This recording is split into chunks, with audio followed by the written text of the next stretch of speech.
네, 이번엔 많은 관심을 받고 있는 사건, 사고들 짚어보겠습니다. 지금 이 사건, 오늘은 임주혜 변호사와 함께하겠습니다. 안녕하십니까?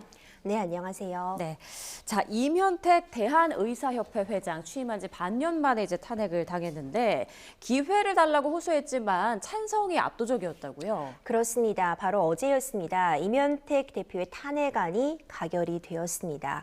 먼저 이 탄핵 정족수부터 좀 설명을 드리고 싶어요. 대의원 회의에서 진행이 가능한 것인데 3분의 2 이상이 출석을 해야 되고요. 이 중에서도 3분의 2 이상이 탄핵안에 그러니까 찬성을 던져야지만 탄핵이 가능한 상황이었습니다.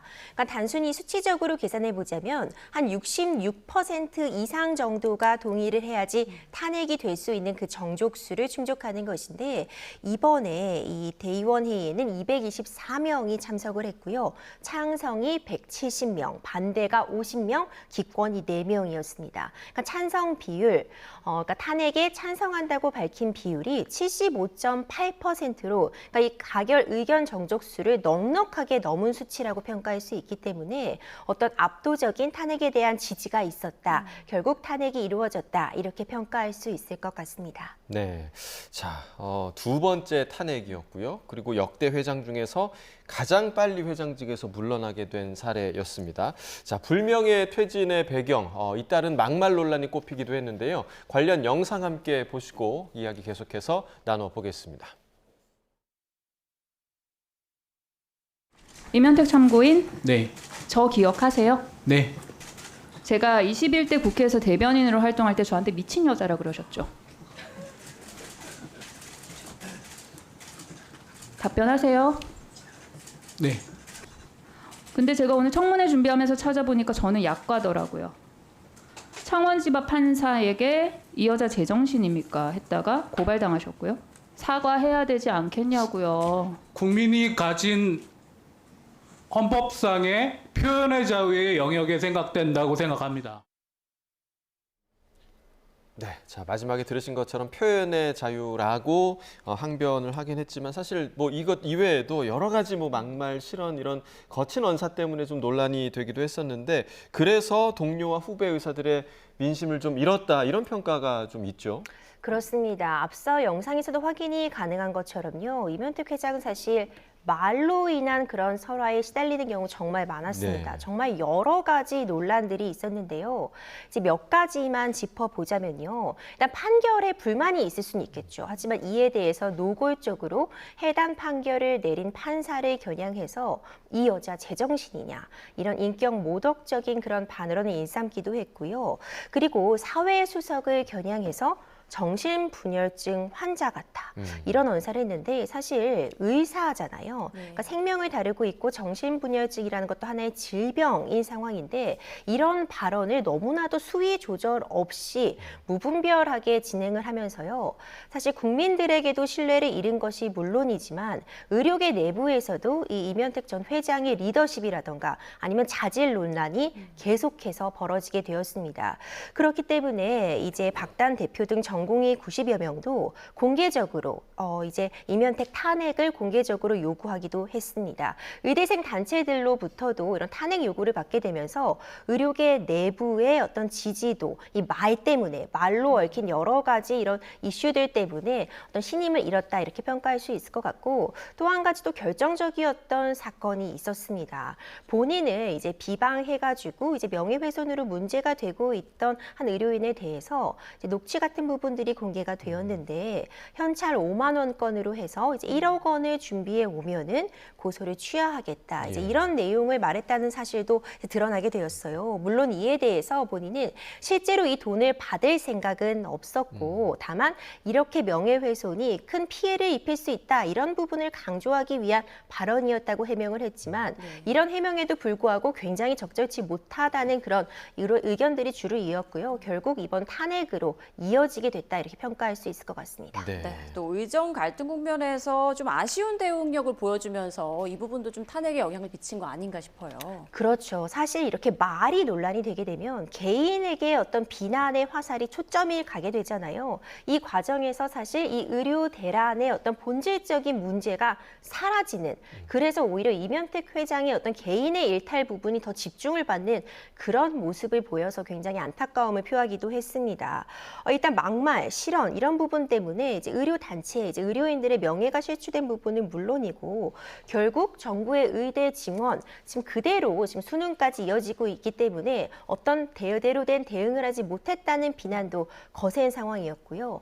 간호법 제정 이런 부분에 대해서도 제대로 의사들의 목소리를 담아서 의료 단체들의 목소리를 담아내지 못했다. 그러니까 결국 본인의 기속된 말실수도 말실수가 문제였지만 어떤 정부와의 어떤 협상력이라던가 행정적인 업무를 처리해가는 과정에 있어서도 결국 어떤 뚜렷한 성과를 내지 못했기 때문에 이 부분 역시도 당연히 탄핵이라는 결과에 영향을 끼쳤다고 평가할 수 있을 것 같습니다. 네, 그러니까 이제 말에서도 또 회장으로서의 능력에서도 지금 신임을 받지 못했던 이면택 회장의 불명예 퇴진으로 의협 회장 자리가 이제 공석이 됐습니다. 그래서 의협은 60일 안에 보궐선거를 치를 예정인데 이제 차기 의협 회장이 이제 누가 되느냐 이 부분에 따라서 이제 향후 의정 갈등 해법 여부를 좀 가늠할 수 있지 않을까 그런 생각이 좀 드는데요. 그렇죠. 일단 비대위, 비상대책위원회 체제로 전환이 되었습니다. 예. 이제 비대위를 굉장히 빠르게 꾸려 나갈 것이고 당분간 비대위 체제를 유지하면서 결국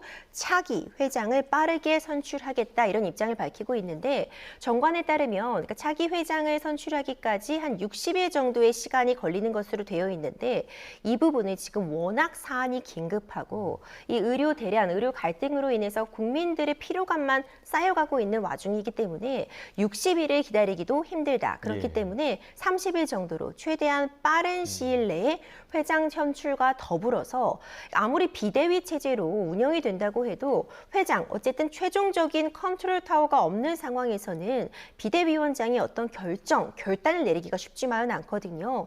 이런 상황을 고려할 때 굉장히 빠르게 회장 선출까지 그 과정을 진행하겠다 이런 입장을 밝히고 있고 일단 기본적으로 전공의 단체라던가 의대생들 이번에 이 탄핵 결정에 대해서 환영의 그런 목소리를 내고 있기 때문에 이번 기회를 통해서 제대로 이 의료인들의 목소리를 담아낼 수 있는 회장이 선출된다면 꽉 막힌 상태에서 도무지 이 출구가 보이지 않는 이 의료 대란도 한 줄기 좀 통로가 뚫리지 않을까 이런 기대를 가져보게 하고 있는 상황입니다. 네, 박단 전공의협의회 비대위원장도 결국 모든 길은 바른 길로라면서 이 탄핵에 대한 어떤 찬성의 뜻을 내비친 것 같더라고요. 그렇습니다. 사실 박단 대표도 계속해서 좀 문제점을 지적해오고 있었습니다. 앞서 말씀드린 것처럼 본질이 사라지고 어떤 개인의 어떤 말실수라던가 과격한 언사에 초점이 맞춰지게 되면서 이런 본질에서 벗어난 문제 때문에 계속해서 시끄러워져만 가는 상황에 대해서 의료계 내부에서도 자성의 목소리와 더불어서 비난이 거세지고 있는 상황이었거든요. 그렇기 때문에 모든 길은 바른 길로, 그러니까 어쨌든 이번 탄핵 때문에 탄핵 결정 덕분에라도 새로운 대표가 선출이 되면 대화의 물꼬와 더불어서 또 의료계의 입장도 좀 더 담아낼 수 있는 대표 선출을 기다리는 그런 목소리가 아닌가 예측이 가능합니다. 네, 의협은 최대한 빨리 차기 회장을 선출하겠다는 계획인데 말씀드린 것처럼 이제 젊은 의사들과의 소통도 좀 강화될 수 있을지 좀 주목해 볼 부분인 것 같습니다. 자, 다음 주제로 넘어가기 전에 관련 영상 함께 보고 오겠습니다.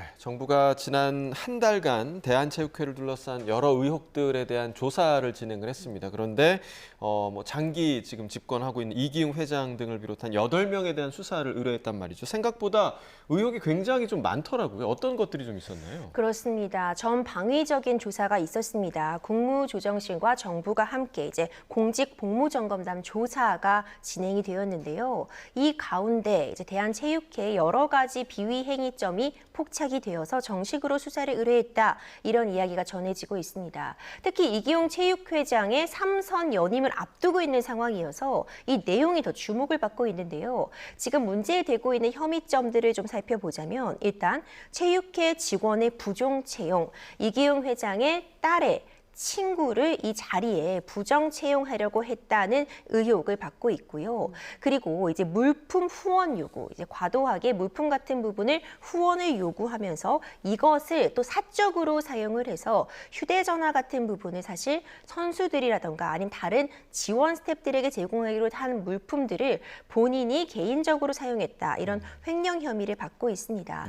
뿐만 아니라 어떤 예산에 대해서도 개인적으로 운용한 혐의, 파리 올림픽 선수단 외에 이 업무와 전혀 관련 없는 본인의 지인들을 올림픽에 함께 참석시킨 그런 혐의, 여러 가지 비위점들이 드러나서 결국 수사가 불가피한 상황입니다. 네. 자, 앞으로 이제 이기흥 대한체육회장에 대한 주요 의혹들 구체적으로 좀 짚어볼 텐데, 자, 먼저 부정 채용 의혹과 관련한 녹취 먼저 듣고 이야기 계속 이어가 보겠습니다. 체육회장의 지시를 받은 선수촌 고위 간부는 면접위원으로 참여해 체육회장이 지정한 특정인에게 응시자 중 최고 점수를 부여한 사실도 확인했습니다. 네, 그러니까 딸의 친구를 부당 채용했다는 의혹인데 자격 요건도 안 됐다고 하더라고요. 그렇죠. 이 해당 자리에는 채용 요건이 있었습니다. 적어도 이 조건을 가지고 있어야지 채용이 가능하다는 일종의 전제 조건이 붙어 있었던 건데요. 그 전제 조건이 국가대표 경력과 스포츠 지도자 자격, 그러니까 굉장히 엄격한 요건을 갖추고 있었습니다. 하지만 지금 부정 채용을 하려고 했던 그 딸의 지인은 이 요건들을 갖추고 있지 못했기 때문에 이기흥 회장 측에서 이 자리에 붙어 있는 이 요건들을 삭제하라. 그러니까 이 요건이 없어도 채용이 가능하도록 채용 조건을 바꾸라고 지시했다는 그런 내용이 지금 담겨 있습니다. 자격 요건 완화를 수차례 지시했고 심지어 이에 대해서 반대하는 이 채용 부서장을 교체하여 결국 자녀의 대학 친구가 부당 채용되었다. 이런 이야기가 나오고 있는 것인데 이 부분이 만약 사실로 밝혀지게 된다면 이건 대한체육회의 업무를 방해한 업무 방해 혐의에 해당할 수 있는 굉장히 중요한 부분이어서 이 부정 채용 관련해서 어느 정도 사건이 이제 진행이 될지 수사의 진행 결과에 따라 형사처벌까지도 가능한 사안이라고 평가할 수 있습니다. 네. 사실 이런 부분은 우리 국민이 굉장히 좀 민감하게 반응할 수 있는 부분이잖아요. 부정 채용 의혹이 일고 있고 또 이기흥 회장의 승인 하에 한 스포츠 종목 단체 회장에게 선수에게 제공할 보양식 또 경기복 구매 비용을 대신 납부하게 했다. 이런 의혹도 있다고요? 그렇죠. 이제 물품 비용을 대납하게 했다. 이런 의혹을 받고 있는 것인데 여기서 끝나는 것이 아니라 이것이 어떤 대가성을 지녔기 때문에 더 큰 비난의 대상이 되고 있습니다. 그러니까 한 스포츠 종목 단체장에게 파리 올림픽 관련 주요 지휘를 맡기고 대신 그 대가로서 지금 이 대한체육회에서 부담해야 되는 물품비의 이제 일부에 대해서 대납하게, 그러니까 대신 내게 했다. 이런 지금 의혹을 받고 있는 상황이거든요. 지금 문제되고 있는 혐의가 이제 물품 구매 비용 등 약 8천만 원 정도를 대납하게 한 것으로 지금 조사 결과는 확인이 되고 있다고 합니다. 그렇다면 이거는 제3자에게 어쨌든 이득을 보게 함으로써 일종의 어떤 뇌물 같은 부분, 뇌물 수수 부분 이런 부분들이 충분히 문제가 될 수 있어서 관련한 조사도 진행될 예정입니다. 네, 그러니까 공정성에 위배되는 어떤 행태들이 지금 의혹으로 제기가 된 건데 뿐만 아니라 지인 5명을 지난 파리올림픽 참관단에 이제 추천을 해주고 또 특혜성 관광까지 제공을 했다고요. 그렇죠. 파리올림픽에서 우리나라 선수들 정말 대단한 성적을 거뒀잖아요. 그러니까 선수뿐만 아니라 사실 선수들을 보조해두는 또 선수들이 군동 운동 경기에만 집중할 수 있도록 지원해주는 여러 명의 스태프들도 함께 가야 되는 것인데 이 자리라는 것이 한정되어 있습니다. 그렇기 때문에 어떤 규모로 선수단을 꾸릴지도 굉장히 중요한 전략 중에 하나거든요. 근데 그럼에도 불구하고 이 파리올림픽 참관단을 꾸리면서 이기흥 회장의 지인 5명, 그러니까 실질적으로 이런 이 행사와 그리고 이 운동과 이 선수단과 직접적인 관련이 없는 본인의 지인 5명을 이 참관단에 포함시켜서 실제로는 파리 관광 등의 일정에 참여하게 했다. 이런 특혜를 주었다. 이런 의혹이 또 제기가 되고 있어서 이 부분 같은 경우에도 국민의 세금이 들어간 부분이기 때문에 명명백백하게 지금 조사가 필요한 상황이고요. 이 과정에서도 이런 부분들을 무리하게 추진하면서 대한체육회 내부 직원들에게도 어떤 폭언, 고성 등을 일삼았다 이런 진술까지 추가로 확보되고 있어서 직장 내 괴롭힘과도 연관이 될 수 있는 부분이거든요. 이런 부분 좀 광범위한 조사가 필요해 보입니다. 네, 자 여러 가지 권한 남용 의혹이 계속해서 제기되고 있는데 이런 비위 여부 발표에 대해서 대한체육회가 어제 바로 반박을 했거든요. 어떻게 반박을 한 겁니까? 적극적으로 반박에 나섰습니다. 지금 이 상황에 대해서 전혀 일단 사실 무근이다. 굉장히 억울한 부분이 많다. 그러니까 이런 정면적인 이 수사 결과에 대해서 반대, 부인하는 입장을 밝혔기 때문에 결국 경찰 조사 결과에 따라서 누가 지금 어떤 입장을 표명하고 있는지 누군가는 거짓말을 하고 있는 것은 아닌지 밝혀질 수 있을 것으로 보이는데요. 입장문을 발표함으로써 지금 수사 결과, 조사 결과에 대해 전적으로 동의할 수 없다는 입장을 밝혔습니다. 특히 지금 이 대한체육회 회장의 삼성 연임, 그러니까 이 투표, 선거를 앞두고 있는 시점, 또 다른 이제 체육 관련 회장들도 또 선거를 앞두고 있는 시점에 부당하게 이런 선거 인사에 개입하려는 시도가 아니겠는가, 또 이런 음모설까지도 지금 내고 있는 상황인데 결국 어떤 의문점들은 제시가 되었고 국민들은 이에 대해서 답을 들어야만 하는 그런 상황이기 때문에 좀 빠른 조사 결과에 따라서 지금 이 상황들이 정확하게 가려질 필요, 또 그 과정에서 형사처벌이 문제되는 부분이 있다면 이 부분까지도 좀 신속하게 처리될 필요성이 있을 것 같습니다. 네, 말씀하신 대로 좀 조사가 빨리 이루어져서 명명백백하게 밝혀져야 할 텐데, 자 문제는 이기흥 회장의 그 삼선 연임 승인 여부가 이제 내일 결정될 예정이라고 하더라고요. 의혹들이 이렇게 쏟아진 가운데 연임 가능할까요? 그렇죠. 내일 스포츠 공정위에서 삼선 가능 여부에 대한 판단이 있을 예정이기 때문에 이번 이 비위 결과 발표가 굉장히 중요한 의미를 갖고 있다고 평가할 수 있을 것 같습니다. 이기흥 회장은 현직 IOC 위원이기도 합니다. 만약 대한체육협회 회장직을 내려놓게 된다면 IOC 의원직도 함께 이제 진행을 할 수 없는 상황이기 때문에 원칙적인 경우라고 한다면은 연임을 승인할 수밖에 없는 그런 상황도 충분히 이해가 되지만 워낙 지금 채용 비리 그리고 물품 대납 의혹, 개인의 지인들에게 어떤 파리 올림픽에 참여할 수 있도록 어떤 특혜를 제공해 준 혐의 등 워낙 굵직굵직한 형사처벌이 문제될 수 있는 혐의를 받고 있기 때문에 삼선에 제대로 브레이크, 제동이 걸린 것이 아니냐, 또 이런 관측이 지배적이거든요. 얼마 기간은 남지 않았지만 그 가운데 지금 이기흥 회장이 이미 또 스위스로 출국을 한 상태여서 어떤 입장 표명을 듣기가 좀 어려운 상황입니다. 과연 어떻게 결론이 날지 좀 지켜볼 필요성 있을 것 같습니다. 네, 믿고 싶지 않은 권한 남용 의혹들이 사실로 드러날지 앞으로의 진행 상황 좀 지켜봐야겠고요. 다음 주제 이야기 나눠보겠습니다. 관련 영상 보고 오겠습니다.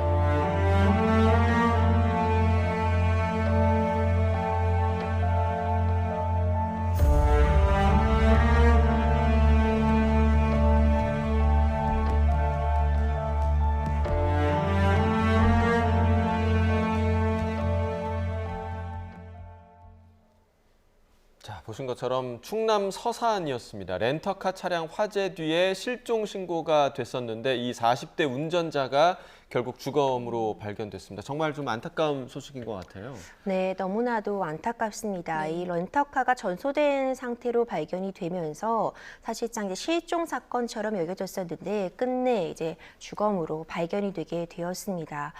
서산에서 발생한 일이었고요. 렌터카 화재로 실종된 이 40대가 결국 주검으로 발견이 된 것인데 운전자였던 이 40대 남성을 살해하고 이 시신을 유기한 이후에 차량을 불태워 버린 겁니다. 이 도박비 때문에 좀 고가의 차량을 타고 있는 이 피해자를 범행 대상으로 삼았고 이런 좋은 차를 타고 있으면 현금을 가지고 있을 것이다라고 만연히 생각해서 결국 강도 목적, 그러니까 현금을 갈취할 목적으로 이런 범행을 벌였다고 밝히고 있습니다. 이 피해자는 차에서 이제 음주 상태였기 때문에 대리 기사를 기다리고 있다가 이런 참변을 당한 것으로 전해지고 있습니다. 결국 도박 빚에 시작돼서 이제 범행이 이뤄진 건데 피해자의 지갑에서 훔친 돈이 10만 원을 조금 넘는다고요? 그렇다고 합니다. 이제 10만 원 때문에 이런 참극이 벌어졌다고 생각하면 더 안타까운 상황인데요.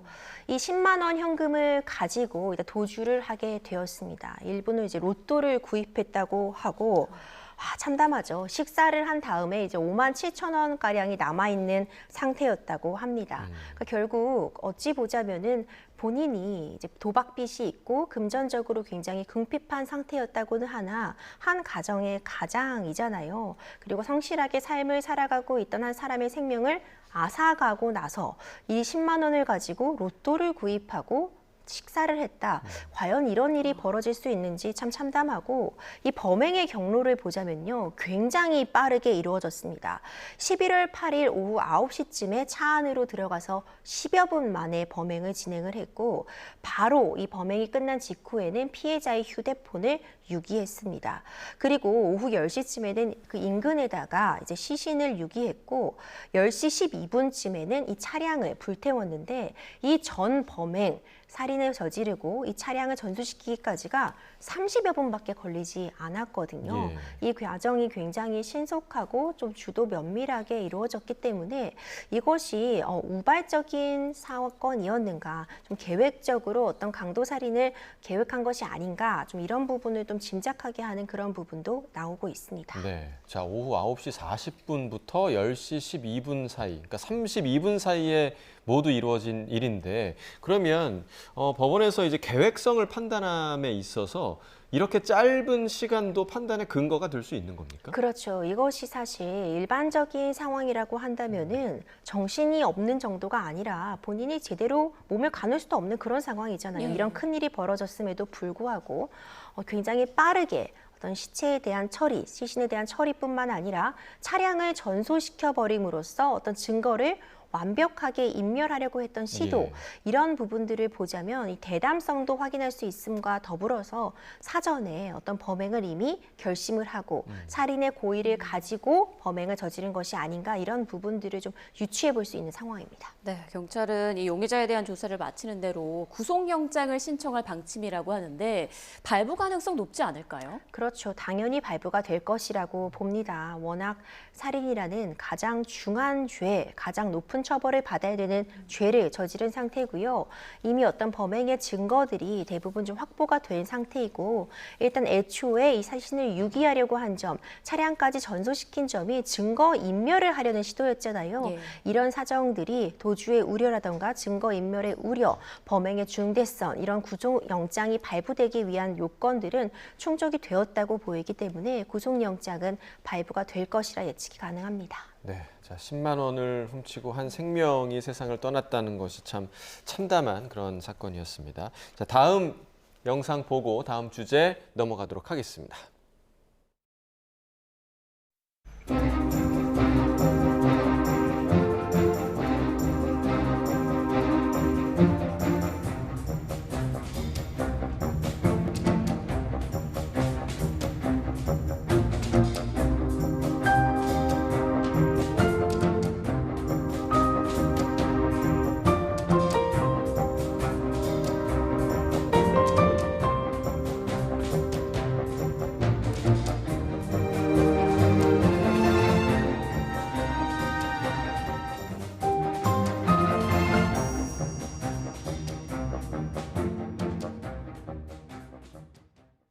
저희가 이제 그 멧돼지 출몰했다는 소식은 종종 전해드리는데 최근 들어서 이렇게 사슴 출몰 소식이 계속해서 좀 들려오고 있습니다. 먼저는 수원 광교에서 시민을 뿔로 공격해서 다치게 한 사슴 사례가 있었고 또 의왕에서도 또 사슴이 발견이 됐다고요. 네, 요즘 정말 사슴이 출몰하고 있습니다. 원래 사슴 하면은 연약한 이미지, 뭐 귀엽다 이런 동물들이 생각하시고 있는데 사슴 출몰 굉장히 주의하셔야 됩니다. 예. 실제로 얼마 전에 있었던 광교에서 출몰했던 사슴 때문에 행인 2명, 시민 2명은 크게 상처를 입는 일도 있었거든요. 이제 야생성이 있고 이 뿔로 공격하게 된다면 힘이 굉장히 좋기 때문에 크게 다칠 수 있어서 주의가 필요한 상황입니다. 광교에서 이제 발견된 사슴이 포획된 지 바로 얼마 지나지 않아 이번에는 의왕에서도 사슴이 출몰했다는 신고가 접수가 되었습니다. 다행스럽게도 이제 2차 피해가 우려된다는 신고 직후에 소방대원들이 바로 이제 발견을 해서 포획까지 이루어져서 어떤 시민들의 인명 피해는 발생하지 않았지만 계속해서 이제 잇따른 사슴 출몰 때문에 많은 시민들이 좀 공포감을 갖고 있고요. 지금 포획이 되는 영상을 함께 보셨는데 굉장히 저항이 극렬했던 걸 확인하실 수 있습니다. 예. 지금 소방대원들 여러 명이 함께 둘러싸고 이제 제어를 해야지만 잡을 수 있는 그런 상황이었기 때문에 시민들이 이제 사슴을 맞닥뜨리게 되었을 때 함부로 제압을 시도하거나 한다면은 더 큰 피해 입을 수 있어서 주의가 필요한 상황입니다. 네, 뭐 보기만 하면 루돌프를 닮기도 하고 참 연약해 보이는데 이렇게 좀 힘이 세다니 주의를 하셔야 될 것 같고 이 해당 사슴은 인근 농장에서 탈출한 수사슴으로 이제 파악돼서 농장 주인에게 인계가 됐다고 하는데 그 농장 주인에 따르면 암사슴을 놓고 싸우다가 이제 이탈한 것으로 보인다고요? 네, 지금 전해지고 있는 얘기에 따르면 암사슴을 두고 수사슴들이 이제 싸움을 벌이다가 암사슴을 차지하지 못한 수사슴이 이제 화가 나서 농장을 탈출하고 이런 공격성과 포획성을 보였다 이런 얘기 전해지고 있는데 실제로 이것이 근거가 있는 이야기라고 합니다. 이제 암사슴을 놓고 이제 경쟁을 벌이다가 경쟁에서 도태가 되게 되면은 이제 그 무리를 벗어나게 되고 탈출하는 과정에서 굉장히 높은 공격성을 띠게 되면서 이것이 이제 도로에까지 나와서 시민들을 공격하는 공격성으로 또 표출이 되고 있는 상황이거든요. 이제 이런 상황들 때문에 지금 이 시기에 지금 사슴들이 자주 출몰을 하고 있고 때때로 시민을 공격하는 양상을 보이고 있어서 주의가 필요합니다. 네, 자 겨울철에 확실히 좀 사슴의 공격성이 굉장히 좀 커진다고 하니까 그 부분을 주의하셔야 할 텐데 만약에 뭐 이런 일이 또 벌어지지 않아야겠지만 길에서 황당하게도 또 사슴을 맞닥뜨린다 이러면 어떻게 좀 대처를 해야 할까요? 일단 함부로 귀엽다고 다가간다거나 네네네. 뭐 만지려고 시도한다거나 하는 일은 절대 해서 안 될 것 같고요. 일단 먼 거리에서라도 사슴을 발견했다면 신고하는 게 먼저입니다. 신고를 통해서 다른 2차 피해를 예방하는 것이 중요할 것 같고 이 신고를 할 겨를이 없을 정도로 굉장히 가까운 근거리에서 뭐 산책을 하다가 아니면 산행 중에 맞닥뜨리게 된다면 큰 구조물, 큰 바위라던가 뭐 건물, 그러니까 뒤로 숨는 것이 가장 안전하다고 전문가들은 이야기를 하고 있거든요. 연약한 사슴으로 보고 함부로 가까이 다가가다가는 큰 상해, 피해를 입을 수도 있기 때문에 각별한 주의가 필요하겠습니다. 네, 알겠습니다. 지금까지 임주혜 변호사와 함께 주요 사건, 사고들 짚어봤습니다. 말씀 고맙습니다.